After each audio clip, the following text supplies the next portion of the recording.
linha. Eu acho que Deus está comunicando muito bem que eu gosto de gritar no púlpito. Então, gritar não vou. Nós estamos conversando motivos para buscar maturidade em Jesus Cristo. O primeiro motivo que nós consideramos na primeira semana era para desfrutar da vida eterna de Deus aqui na terra. Quando andamos em comunhão com Deus, a vida que está em Jesus Cristo, fluindo através do Espírito Santo, muda a qualidade. Semana passada, nós vimos que devemos buscar a maturidade em Cristo para evitar a morte espiritual. A morte espiritual não é a ira. A morte espiritual não é a ira de Deus, que significa chegar no inferno. A morte espiritual é quando nós cortamos o fluir do Espírito Santo através de pecado em nossa vida, rompendo comunhão com Deus. Mas sabe, a primeira e segunda semana que eu preguei, talvez eu tenha mexido com sua teologia.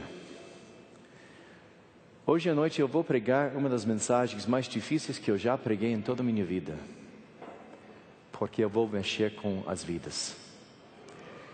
E essa noite eu gostaria de considerar o terceiro motivo para andar com Deus, pelo bem de nossos filhos. Quando eu pensei nessa mensagem, no início eu estava pensando num versículo que vamos encontrar logo. Mas por mais que eu passei tempo na palavra, pensando neste assunto, o mais que a Bíblia abriu para eu entender como é importante andar com Deus, não somente pelo bem de nossos filhos, mas para cumprir o mandato de Deus em nossas vidas. Mas uma promessa muito preciosa para começar. Deuteronômio, Deus falando com os judeus através de Moisés. Hoje, coloquei diante de vocês a vida e a morte, a bênção e a maldição.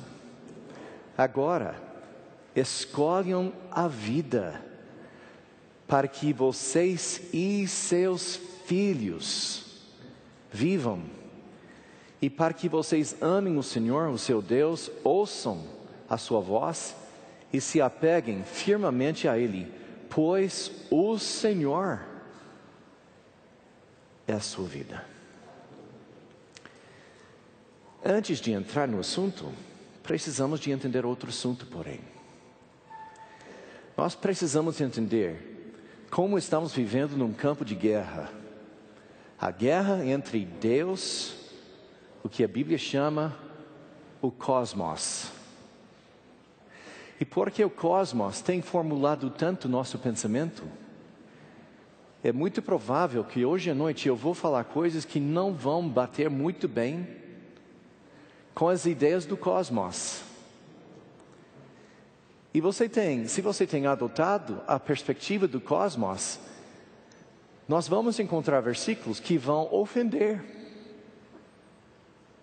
Mas precisamos entender que nessa batalha entre Deus e o cosmos, a maturidade cristã significa rejeitar os pensamentos do cosmos,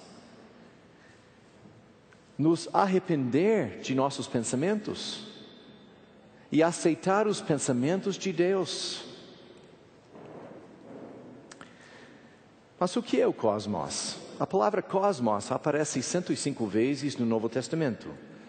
A ideia básica é alguma coisa organizada ou bela, linda.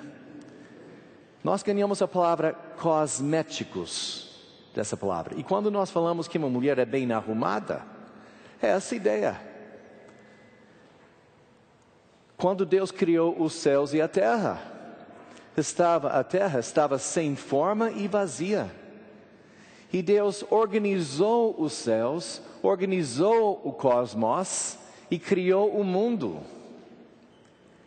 E de fato nas Escrituras, por exemplo em grego, a palavra para a terra, gé, talvez você tenha ouvido a palavra pangeia, e cosmos, o mundo, são duas palavras diferentes.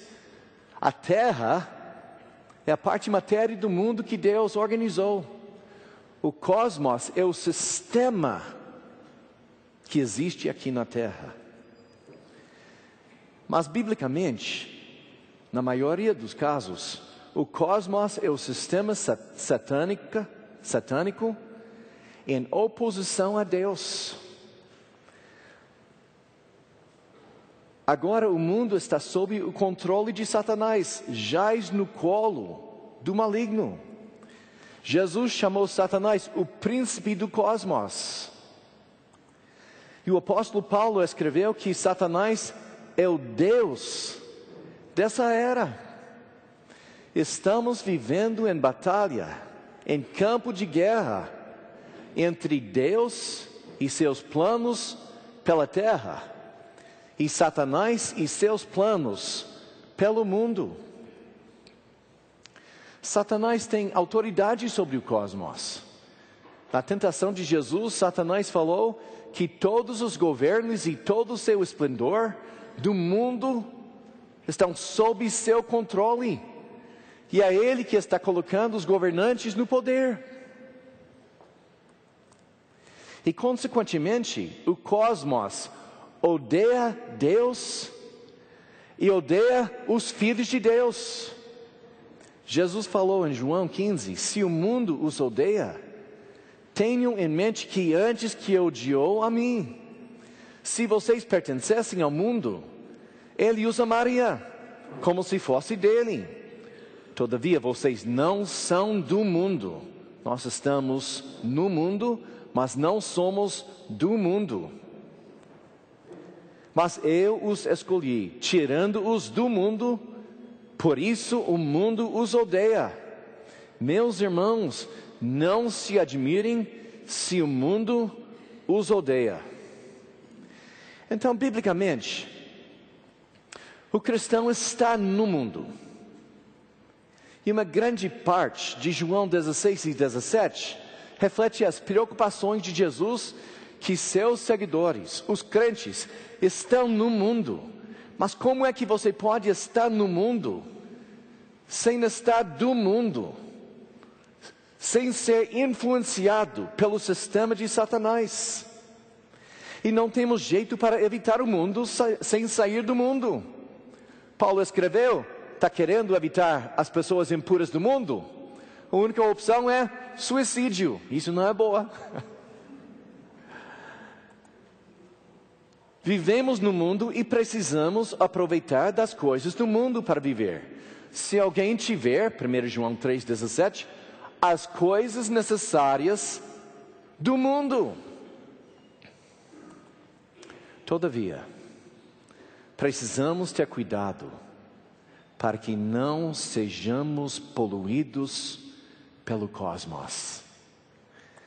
Veja o que Tiago escreveu em Tiago 1:27.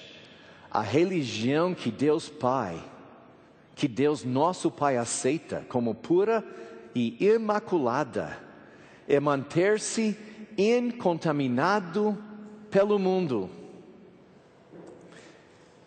Adúlteras, vocês não sabem que a amizade com o mundo é inimizade com Deus? Quem quer ser amigo do mundo faz-se inimigo de Deus. 1 João 2, não amem o mundo, nem no que nele há. Se alguém amar o mundo, o amor do Pai não está nele. Pois tudo que há no mundo, a cobiça da carne, a cobiça dos olhos e a ostentação dos bens, não provém do Pai, mas do mundo.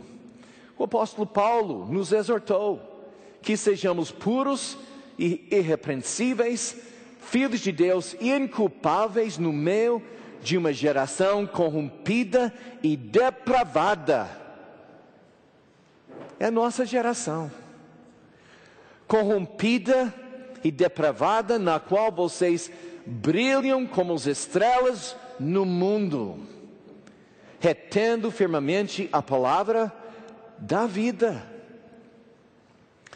Então essa guerra É uma guerra entre o Criador da terra e o Deus do mundo. E nós estamos entre os dois. E para entender muito bem a qualidade dessa guerra, nós precisamos entender o mandato divino para o ser humano em Gênesis 1 e 2. Vamos ler alguns versículos em Gênesis 1, versículos 26, 27, 28, porque aqui nós temos o propósito da criação do ser humano. Aqui nós temos porque algumas coisas são erradas e porque algumas outras coisas são necessárias. Gênesis 1, começando com o versículo 26. Então disse Deus: façamos o homem, aqui o homem significa o ser humano.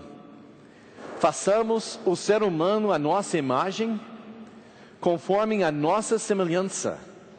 Domine ele sobre os peixes do mar, sobre as aves do céu, sobre os grandes animais da terra e sobre todos os pequenos animais que se movem rente ao chão. Deus criou o ser humano à sua imagem. A imagem de Deus o criou. Homem e mulher os criou. Deus abençoou e lhes disse: sejam férteis, multipliquem-se, enchem e subjuguem a terra, dominem sobre os peixes do mar, sobre as aves do céu e sobre todos os animais que se movem pela terra. Vamos fazer um contraste entre o mandato divino e os alternativos satânicos. Primeiro, a Bíblia fala que o ser humano foi criado com propósito. Você não é um acidente. Deus criou você como parte do plano dele. Mas o cosmos fala que você é o fruto de casos e acidentes. Deus fala que você foi criado na imagem e semelhança de Deus, para que o universo, olhando para você, pode ver como é Deus. O mundo fala que você é uma primata evoluída, um macaco mutado. A Bíblia fala que nós fomos criados para cuidar da criação. O cosmos fala que nós fomos criados ou para abusar a criação ou cultuar a criação. Veja bem nos extremos. A Bíblia fala que o casamento é homem e mulher. O cosmos fala que é uma salada de frutas. Pode ser 2 homens, pode ser 2 mulheres, pode ser um homem com várias mulheres, pode ser um homem só, pode ser uma mulher só. Tudo isso para destruir o propósito de Deus. Deus fala, multiplicar-se e encher a terra. O mundo fala, só 2 se for isso. Deus fala ao homem, ao macho: trabalhe no meu serviço. O mundo fala ao homem, ou seja, escravo do seu trabalho ou vagabundo que não trabalha. Deus falou com a mulher que ela era a ajudadora perfeita do seu marido. E a Bíblia fala, o mundo fala, o cosmos fala: mulher, cuide de si. A Bíblia fala que a mulher era a companheira perfeita do homem. O mundo fala ao homem que ela é um objeto para dominar. Deus fala que o sexo é uma celebração de união completa. O cosmos fala que o sexo é meramente um ato físico. Pode fazer quando e com quem você quiser. Deus fala para a gente criar nossos filhos. O cosmos fala para terceirizar nossos filhos aos outros. Deus fala para multiplicar a imagem de Deus aqui na terra. E gente, o alicerce de tudo é isso: e encher a terra com o quê? A imagem de Deus. Mas agora que o cosmos está no colo do maligno, o que ele quer fazer é matar a imagem de Deus e limitar seu crescimento ao máximo. Eu tenho uma confissão. Gente, eu tenho um amante.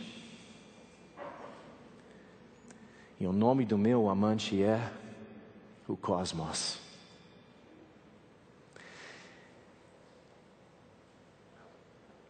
Quando eu leio essa lista, eu vejo quantas vezes eu tenho traído meu Deus, minha esposa, meus filhos, meus irmãos e minha igreja, porque eu tenho prestado ouvidos ao mundo. Adúlteras, vocês não sabem que amar o mundo é odiar Deus. É cultural. Tudo isso é cultural. Sim, é cultural. É a cultura que Deus quer para o seu povo. É como Deus quer que seu povo se comporte. E nós podemos avaliar nossa maturidade pela maneira em que estamos cumprindo o mandato divino. Devemos buscar maturidade para o bem de nossos filhos, porque Deus oferece promessas poderosas e maravilhosas para os filhos dos que buscam a justiça. Agora, uma vez que nós entendemos a guerra entre o Deus da terra e o Deus do mundo, nós somos prontos para entender o que significa abençoar nossos filhos. Salmo 37. Já fui jovem e agora sou velho, mas nunca vi o justo desamparado, nem seus filhos mendigando o pão. Ele é sempre generoso e empresta com boa vontade. Seus filhos serão abençoados. Desvie-se do mal e faça o bem, e você terá sempre onde morar. Não sei se está falando morar com filho ou morar na sua própria casa, mas está tudo bem. Para sempre serão protegidos, mas a descendência dos ímpios será eliminada. Porque a descendência do ímpio seria eliminada? Porque o ímpio produz ímpio. Você está querendo a morte do seu filho? Se comporte de uma maneira que seu filho vai amar o mundo e Deus vai decretar a morte física do seu filho. Pode ser AIDS, pode ser o câncer que vem através de buscar as químicas, pode ser o álcool, pode ser muita coisa. Mas quem não busca Deus está condenando o seu próprio filho à morte. Provérbios 11, 21. Esteja certo que os ímpios não ficarão sem castigo, mas os descendentes dos justos escaparão. Provérbios 15, 27. O avarento põe sua família em apuros. Quantas vezes em nossa própria igreja nós temos visto uma família destruída? A palavra é avareza do seu próprio pai. Provérbios 27. O homem justo leva uma vida íntegra. Como são felizes os seus filhos.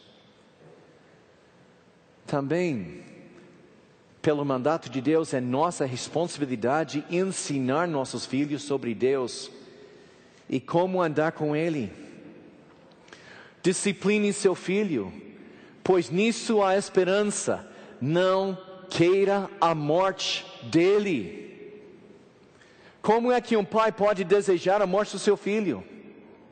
Vendo seu filho destruir sua vida, vendo sua filha destruir sua vida, sabendo que seu filho, quando ele era criança, aceitou Jesus, mas agora ele está longe de Deus, desviado de Deus. É normal para o pai pensar, é melhor que ele morra e ir para o céu. Pode acreditar, eu já ouvi isso muito. Efésios 6, 1-4. Filhos, obedeçam aos seus pais no Senhor, pois isto é justo. Honra seu pai, teu pai e tua mãe. Este é o primeiro mandamento com promessa, para que tudo te corra bem e tenhas uma longa vida sobre a terra. Você de fato está querendo que seu filho vive bem e por muito tempo? Ensine seu filho a andar com Deus. Pais, não irritem seus filhos. Antes, criem-nos segundo a instrução e conselho do Senhor. A ideia é, se você não criar seu filho nos conselhos do Senhor, você vai acabar irritando seu filho. Por quê? Porque você não criou ele para andar com Deus, e depois, quando ele está velho, é a mãe falando: filho, não faça, filho, não faça, filho, não faça. E o filho fica irritado com ela, irritado com seu pai, e sai. Ou faça seu filho chorar quando ele for pequeno, ou ele vai fazer você chorar quando ele ficar grande. Outra coisa, tem o jeito de Deus para disciplinar seu filho, e tem o jeito do mundo. Se você não sabe a diferença, procure Provérbios, está muito claro. Ouça, Israel, o Senhor nosso Deus é o único Senhor. Ame o Senhor, o seu Deus, de todo o seu coração e de toda a sua alma e de todas as suas forças. Que todas as suas palavras que hoje lhe ordeno estejam em seu coração. Ensine-as com persistência a seus filhos. Converse sobre elas quando estiver sentado em casa, quando estiver andando pelo caminho, quando se deitar e quando se levantar. 86% dos filhos dos evangélicos nos Estados Unidos saem da igreja. E a razão é porque seus pais vão para a igreja, mas não vivem a vida cristã no lar. E essa geração hoje em dia não é hipócrita. Não vai viver como o mundo durante a semana e ir para o céu no domingo. Vai viver pelo mundo a vida inteira. Também é a responsabilidade do pai ensinar seu filho. Não jogue isso em cima da sua mulher. Você é a presença de Cristo no seu lar. Ensine seu filho sobre as coisas de Deus. Aproveite dos seus momentos com Ele. Vou lhes contar uma história, talvez vai ser um pouco chocante, chocou meu pastor. Uma vez eu estava andando com Brenton, ele teve 3 anos de idade, 3. Estávamos andando de carro em Dallas, Texas, e ele viu muitos prédios em Dallas sem janelas. Sem janelas, e ele discerniu no seu espírito que alguma coisa estava errada com aqueles prédios. E ele perguntou: pai, por que aqueles prédios não têm janelas? O que eles estão fazendo naqueles prédios, pai? Foram bares de topless. E nós tivemos uma conversa. Meu filho, dentro daquele lugar é onde os homens pagam as mulheres para tirar suas roupas. Ele ficou magoado pela impureza do mundo. Mas às vezes nós estamos tão ocupados ganhando dinheiro e servindo o cosmos, que nem temos tempo para ensinar nossos filhos como andar com Deus. Salmo 78. Ordene aos nossos antepassados Deus ordenou aos nossos antepassados que ensinassem aos seus filhos, de modo que a geração seguinte a conhecesse, e também os filhos que ainda nasceriam, e eles, por sua vez, contassem aos seus próprios filhos. Então eles porão a confiança em Deus e não esquecerão os seus feitos e obedecerão aos seus mandamentos. Eu sempre gostei do jeito que meu sogro, um grande homem de oração, cada vez que nós sentamos para jantar, para almoçar, ele ora para os seus filhos, seus netos, seus bisnetos. Ele exagera. Mas agora que meus netinhos têm nascido neste mundo perverso, eu entendo o coração do meu sogro. Eu estou orando por meus filhos, meus netos, meus bisnetos. Mas o caminho certo é começar com seu filho. Você o ensinando. Se estivermos procurando dar a melhor educação possível aos nossos filhos, com o propósito de satisfazer os valores do cosmos, e assim não temos tempo para criá-los nos caminhos retos do Senhor, temos sacrificado o eterno no altar do temporário. É nossa responsabilidade ensinar nossos filhos sobre a fidelidade de Deus em nossas vidas. Deuteronômio 6, 20 a 24. Todas aquelas coisas maravilhosas que eu tenho feito na sua vida, compartilhem essas coisas com seus filhos. Gente, às vezes nós escondemos de nossos filhos nossas dificuldades. Minhas dificuldades foram tão grandes que não deu jeito para esconder. Eu chamei meus filhos, mas eu não chamei meus filhos para chorar e lamentar e dizer porque a gente não ia para o Disney World. Eu chamei meus filhos para dizer: meus filhos, estamos passando por uma dificuldade. A gente não tem, sei lá, mas estamos confiando em Deus. E sabe o que aconteceu? Meus filhos testemunharam a fidelidade de Deus em nossas vidas. Quero ler alguma coisa que um amigo meu mandou para mim. Eu vou colocar isso na terceira pessoa. Um amigo meu está sendo acionado injustamente pela Receita Federal sobre impostos que foram parcelados há 10 anos. E ele pode muito bem usar o jeitinho de muitos usam, quer dizer, colocar seus bens em nome de outros para proteger seu patrimônio. Mas em vez de entregar-se ao método e ao medo e fazer o ilegal, está confiando em Deus e seguindo o processo certo para resolver a situação. E consequentemente está deixando para os seus filhos uma herança de fé e integridade. Chamou seus filhos. Filhos, vocês sabem que eu posso muito bem fazer aquele jeitinho, mas não vou. Porque cada vez que você está utilizando o jeitinho para evitar o certo, você está discipulando o seu filho, sim, para ser o discípulo do cosmos e não de Deus.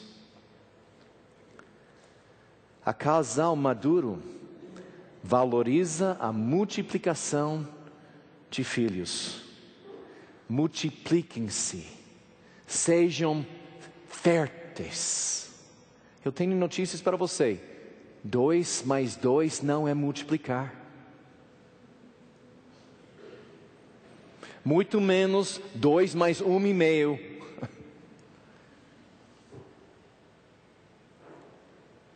Quem mandou para vocês só 2? Quem colocou isso nos seus corações? Não, é porque eu preciso pagar pela escola do meu filho. Sabe, eu já notei alguma coisa. A família aumenta o tamanho do seu carro, aumenta o tamanho da sua casa, aumenta o número de televisões, aumenta tudo e não aumenta a presença da imagem de Deus na sua família. Explique para mim como você pode obedecer o mandato de Deus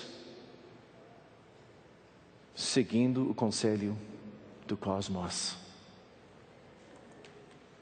Salmo 127. Se não for o Senhor o construtor da casa, será inútil trabalhar na construção. Se não é o Senhor que vigia a cidade, será inútil a sentinela montar guarda. Será inútil levantar cedo e dormir tarde, trabalhando arduamente por alimento. O Senhor concede o sono àqueles a quem Ele ama.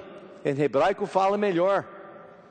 O Senhor abençoe seu amado enquanto ele dorme. Nós temos gente hoje em dia que nem durma mais, porque trabalha o dia inteiro e não tem tempo para descansar, porque não sabe que é o Senhor que faz nossos lares. E quando nós confiamos nele, é Ele que trabalha. Obedecer o Senhor nessa área é um ato de fé. Está andando pela fé ou pela vista? E veja bem como ele termina este salmo. Os filhos são herança do Senhor. A razão por que nós não temos mais filhos é porque nós não estamos confiando no Senhor pelos versículos 1 e 2. Filho, gente, é herança do Senhor, uma recompensa que Ele dá. Imagine alguém falando com seu pai. O pai tem 100 casas. Não, pai, eu quero um só. Essa herança está suficiente. Somente uma casa, pai. Gente, se meu pai tivesse 100 casas, eu quero... Temos 33 casas. Eu quero toda a recompensa, toda a herança que meu pai tem para me dar. Imagine as bênçãos que estamos perdendo por ouvir o mundo e não ouvir o Deus da terra. Gente, eu não tenho só 2 filhos. E eu estou arrependido. Porque se eu tivesse mais fé, eu teria mais filho. E como Deus cuidou de mim. Gente, eu tive 3 filhos como pastor, ganhando meu salário mínimo. E nunca faltou comida na minha casa. Onde eu seria hoje sem Vitória? Sem a caçula? Minha vida seria vazia. Eu me lembro uma vez, eu estava voltando de Dallas Seminary. E meus filhos queriam bicicleta. Gente, eu não tive dinheiro para comprar bicicleta. Eu voltei do seminário no meu furgão, velho, ferrujado, resmungando. Tanto o furgão quanto eu, né?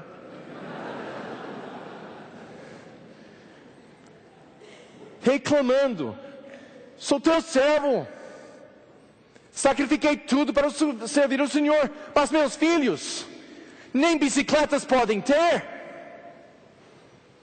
E gente, nos Estados Unidos, você tem as ruas, você tem as casas, e entre as casas você tem a aula.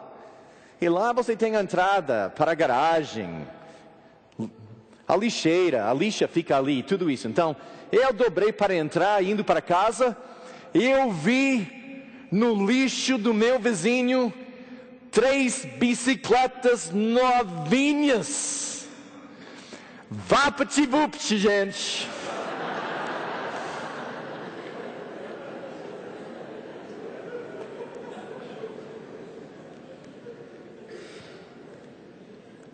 Eu voltei para minha casa, humilde. Duvidei que Deus cuida do seu povo. Não fale comigo. Americano, é o dólar. Gente, meu salário mínimo é meu salário mínimo, seja aqui, seja ali. Eu quero testemunhar que Deus é fiel. Meus 3 mais velhos são formados.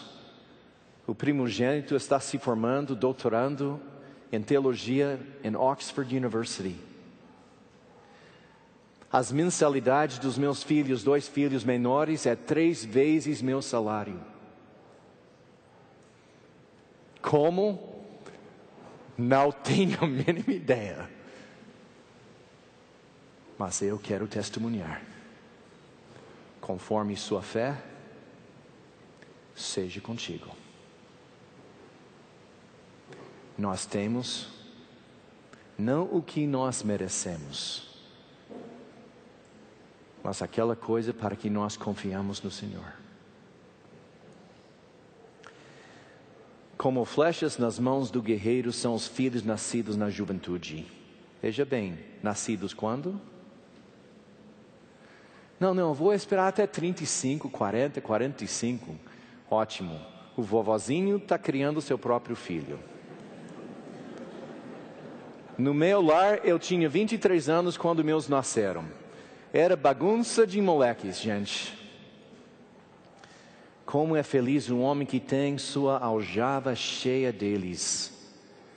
Não será humilhado quando enfrentar seus inimigos no tribunal.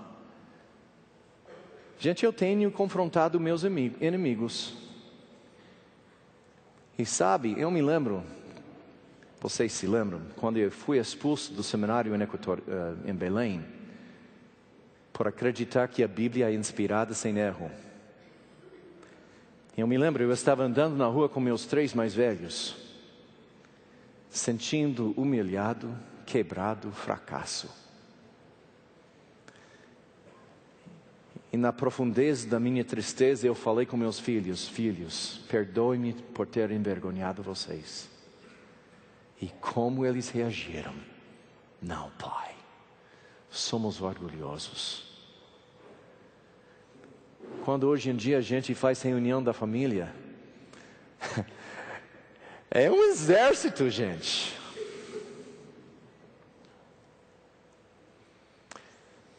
Como é feliz quem teme o Senhor, quem anda em seus caminhos.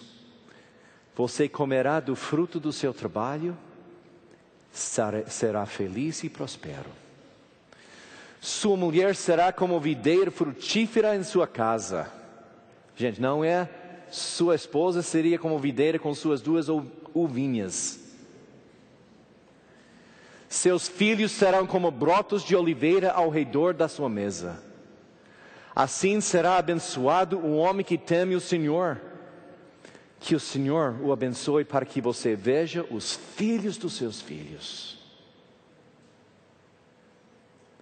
Também no casal maduro valoriza o casamento. Malaquias 2.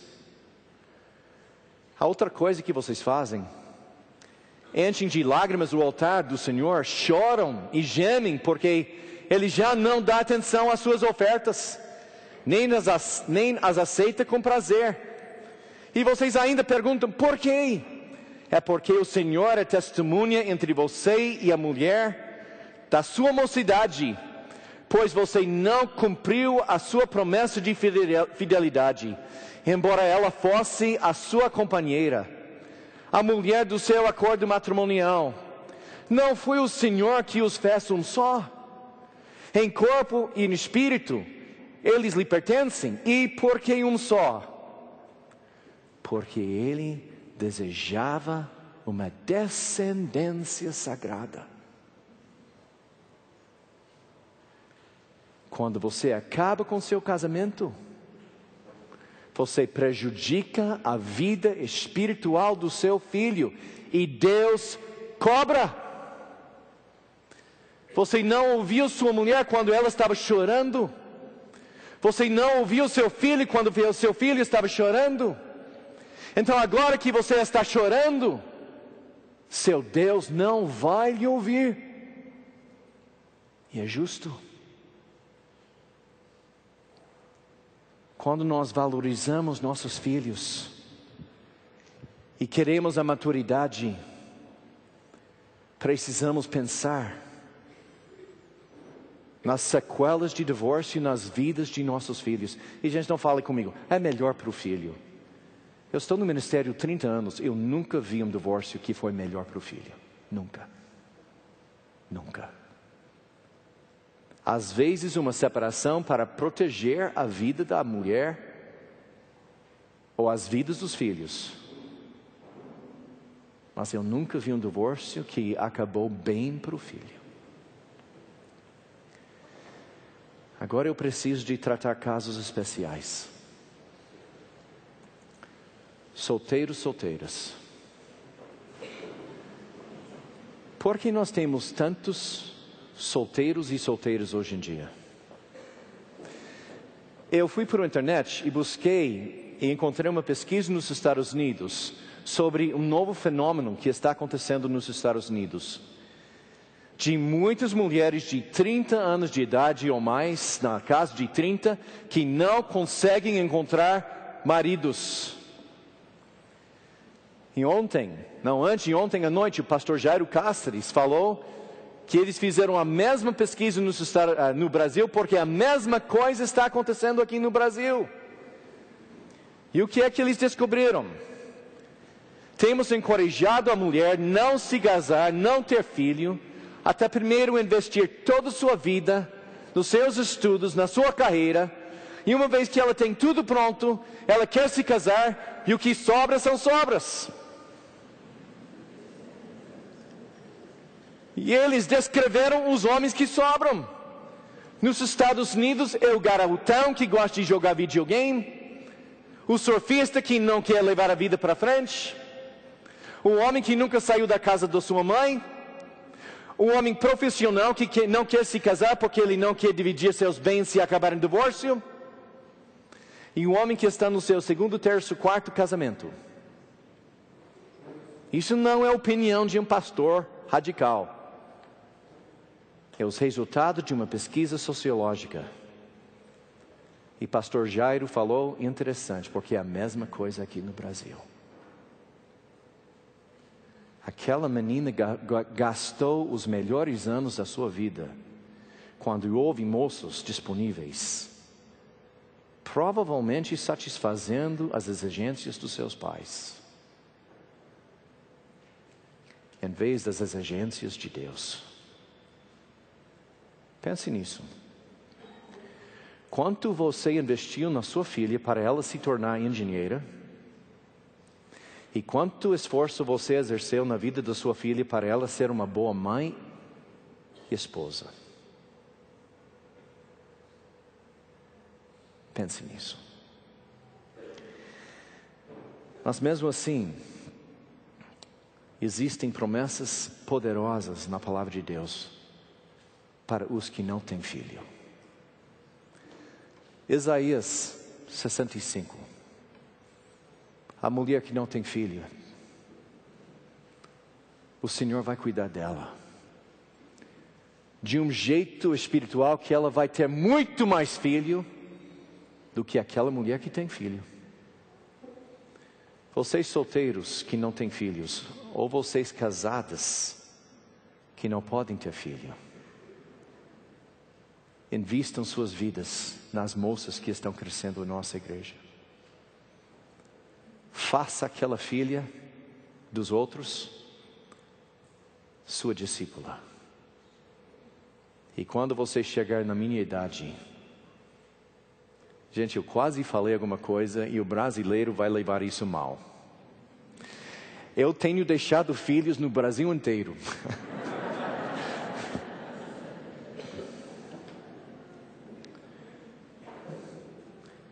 Em Belém, Boa Vista, Porto Alegre e agora em Campinas.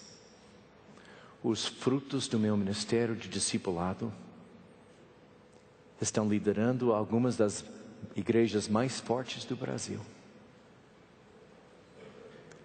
Eu tenho muito mais filho do que eu tenho filho. E a promessa de Deus em Isaías 65 e 64 e 65 é que mesmo que você seja solteiro, mesmo que você seja solteira, não pense que Deus abandonou você. Estamos vivendo num mundo caído, com as sequelas do pecado. Sendo afastados da árvore da vida, passamos por esterilidade, doenças, infertilidade. Mas Deus, na sua grande misericórdia, tem feito uma maneira para que até a pessoa não casada, que não encontra uma pessoa adequada, ainda pode investir sua vida para que tenha mais filha do que Diane.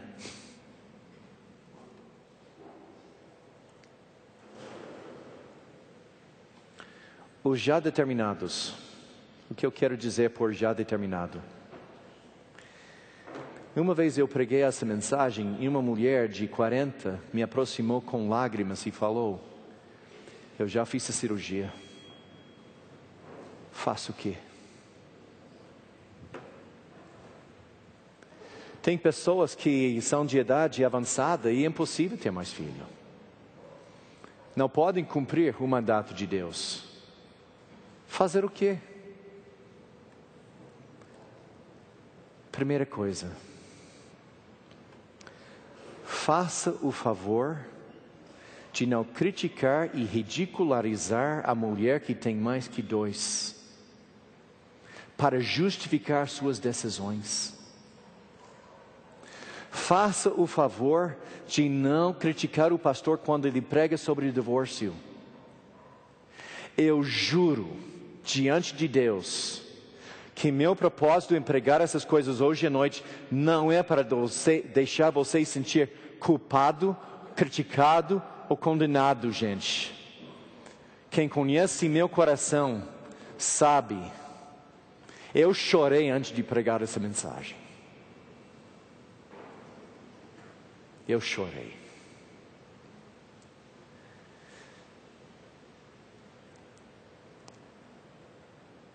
Nós paramos, nós acabamos, nós nos desviamos de pregar o que a Bíblia fala, porque não queremos machucar os sentimentos de pessoas. Mas, gente, a palavra de Deus não gira em volta dos seus sentimentos. A igreja deve girar em volta da palavra de Deus. E se o que eu estou pregando hoje à noite é a palavra de Deus, não exija que alguém não pregar a Bíblia para não deixar você sentir mal. Eu me lembro uma vez, um pastor falou comigo: Mark, pregando essas coisas, sua igreja nunca vai crescer. E a igreja onde eu era pastor liderou a convenção batista em Texas 2 anos seguidos em número de batismos. E uma boa parte dessas pessoas foram divorciadas. Eu já tenho falado sobre isso aqui. O casal veio para a nossa igreja, eu fui visitar o casal, e a primeira pergunta do casal era: o que você acha sobre o divórcio? Falei: não vale a pena o que eu acho sobre o divórcio. O que vale a pena é o que fala a palavra de Deus sobre o divórcio. Não, a palavra de Deus é como borracha, pode fazer o que você quiser com a palavra de Deus. Tudo bem, vamos fazer um teste. Vamos abrir nossas Bíblias em Marcos. E vamos ler aquele trecho sobre o divórcio. Eu quero que depois você fale comigo o que fala o trecho. O que significa o trecho. Está tudo bem? Tudo bem. Eles leram o trecho e vocês sabem qual foi a primeira palavra que saiu das suas bocas? Mas. Vocês sabem o que significa aquela mas? Entenderam perfeitamente o que a Bíblia fala. Eu falei: agora você tem a escolha. Você pode batalhar pelo resto da sua vida contra a palavra de Deus e contra todos que falam e pregam a palavra de Deus para se justificar e defender. Ou você pode dizer: eu errei. Mas Deus me perdoou. E nunca mais preocupar-se com o passado. O que você quer? Quero sua igreja! Gente, não vamos distorcer a palavra de Deus para que nós sentimos bem. Vamos sentir paz com Deus através de aceitar o que a palavra fala. Nos arrepender de nossos erros. E não atrapalhar os outros de seguir a palavra de Deus. Nós devemos buscar a maturidade espiritual pelo bem de nossos filhos, pelo bem de nossos netos, pelo bem do corpo de Cristo, pelo bem de nossa sociedade e para encher a terra com a imagem de Deus. Oremos. Querido Pai, confesso, Pai, que eu sinto hipócrita.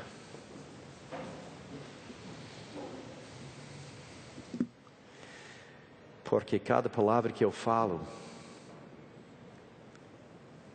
eu mesmo reconheço que eu tenho desobedecido. Eu não sou ninguém para julgar, nem condenar ninguém. Então, Pai, como um povo, no meio de uma geração pervertida, perversa e escura, ajude-nos a buscar a maturidade em Cristo, para que possamos brilhar no meio dessa noite. Eu peço, Senhor, que qualquer pessoa que foi magoada por minhas palavras, ofendida, possa me perdoar.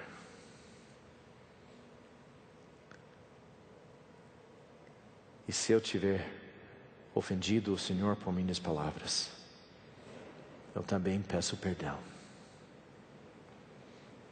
E eu oro tudo isso em nome de nosso Senhor Jesus. Amém.